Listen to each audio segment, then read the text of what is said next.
But if I'm modest, that's what it is, really.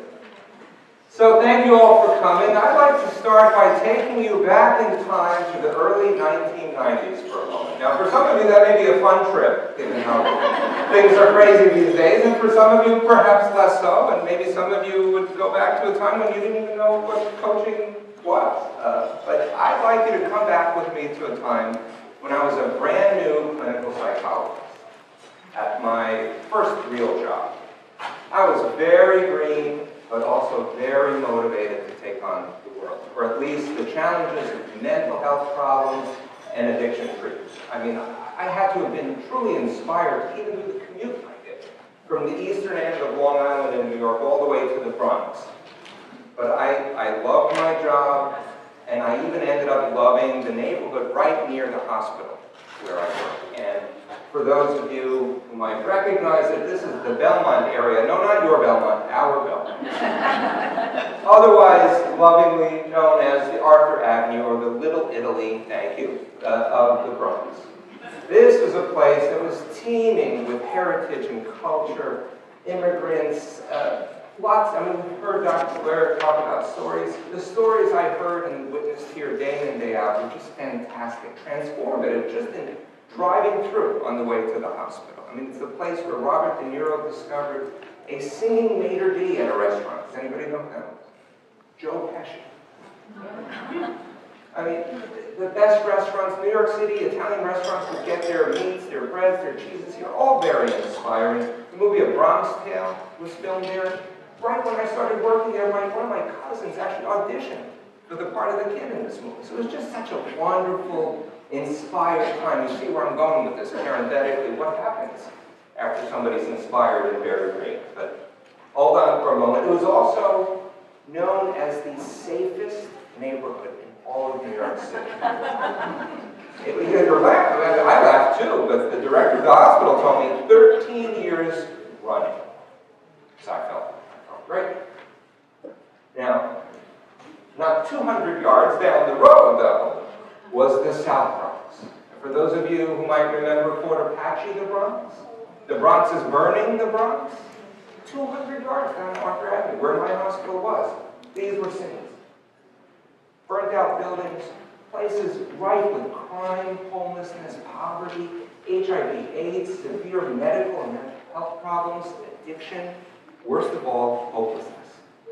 This is where I came to work every day. After coming in with my steaming hot cappuccino and warm Italian pastry, this is what I witnessed. But I still was enthusiastic. My enthusiasm was not diminished at all. Until one fateful day. Now, you knew I was going there, right? Let's put it in context. How many here can think of a bad day at work recently? Come on. All right. How many of you can quickly recall one of your worst days at work? Okay. For how many of you did that happen 2 months into your career? Okay, we're connected. We should make a group later. So, on this fateful day, I pull into the parking lot, I park, and I start walking up the hill to the hospital, and I see many of our staff standing outside of the front entrance, looking up at the sky. I walk over to my unit chief, and I say, "What's going on?" And he goes, "Look up there." But I didn't. I looked right at him, and I said, "What's going on?" And he said, "Look up there. That's your patient on the ledge of that building, threatening to jump."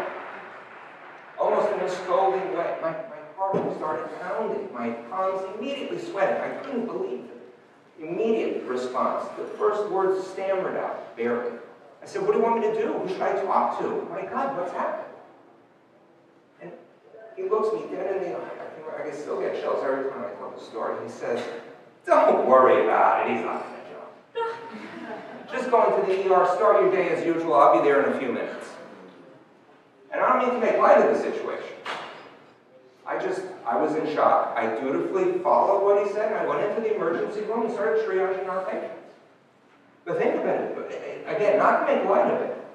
There's a man threatening to take his life. This is a shrink's worst nightmare. Come on, right? If there's anything that motivated me to go into coaching, it was that. No. Okay, I said I'm not going to make light of it. wasn't like, but that's our natural response. I went in, started talking to patients, but on that day, I didn't hear the moans and the groans of the kids with the gunshot wounds. I didn't hear the complaints, the crying, or the pain of the patients that you would typically hear in an emergency room. All I could hear that day, it was like tunnel hearing, were patients and doctors arguing back and forth. Doctors saying, why haven't you done this? You should be doing that. Stop drinking, stop smoking. How come you didn't follow up? Patients countering with, who are you to talk to me like this? You don't know me. I did do that. I don't need to. You know the arguments. Whether it's in an emergency room or in a boardroom or in a clinic or in a coaching practice. These were the arguments that I must have heard every day. But that now was the only thing I could hear. And all I could think was, a week ago, my team was talking to that poor guy who's on the roof in much the same way. And that's when I had my first of a series of aha moments about how we motivate people to change. I didn't know how, and I didn't know where to turn, but I knew at that moment that we had to dramatically and radically change our conversation with people that we want to motivate to change, especially those who so blatantly are doing the wrong things. I mean, the doctors who were arguing with the patients had all the evidence on their side. The patients had not taken their medications. They had not followed up with aftercare. But all the logical, rational evidence in the world was not going to motivate these people. And if I fast forward, whether I'm talking to executives, parents, probation officers, psychologists, physicians, coaches, anywhere, it's still baffling how the logical, rational argument about you need to do this because this bad thing is going to happen does not convince people. You heard Jim Laird say, all the knowledge in the world isn't going to even motivate a physician who's smoking. So my colleagues and I sought out to see what was out there. What else had people written about, talked about in terms of a different way of motivating people? And that's when we stumbled upon motivational interviewing. A non-confrontational, Rogerian, humanistic, positive psychology approach to talking with people with addiction and alcoholism. We devoured the books. We called them up. We trained each other. We trained ourselves.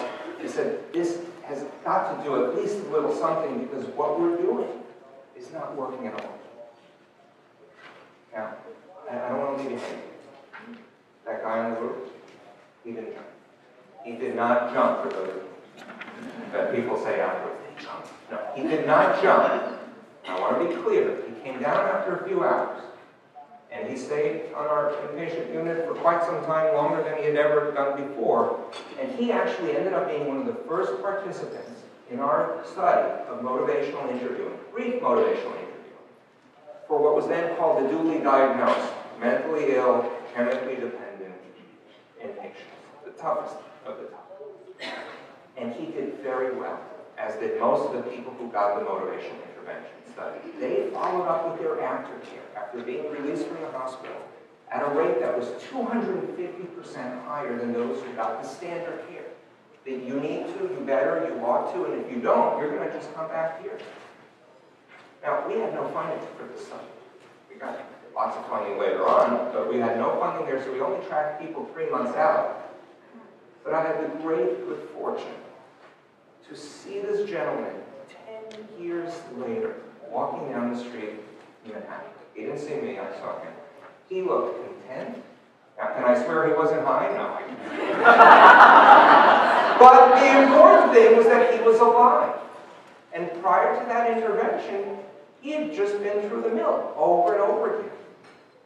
We were on to something. And now, just to also give you another kind of outcome, besides actual patient outcomes, we had a hospital outcome that I count as even better. Partway through the study, the hospital calls me and my colleague to the executive offices and says, you have to stop this study. How's that for motivating? What's going on? There's too few people are being admitted. They're all going to their aftercare. That's when my career in executive coaching started. I started thinking, These were the seeds, not much happened, but I started thinking, how can I use this approach with this guy so that he keeps the study going? And later I'll ask you which of the questions I teach you on this approach I used with him. But they kept the study going, and they kept this intervention going for many, many years after I left. So this was the beginning of something dramatic for me. And what I'd like to share with you is what is this brief, ultra-brief, boiled-down way of doing motivational interviewing, motivational coaching, if you will, in a moment. That's why I'm sharing this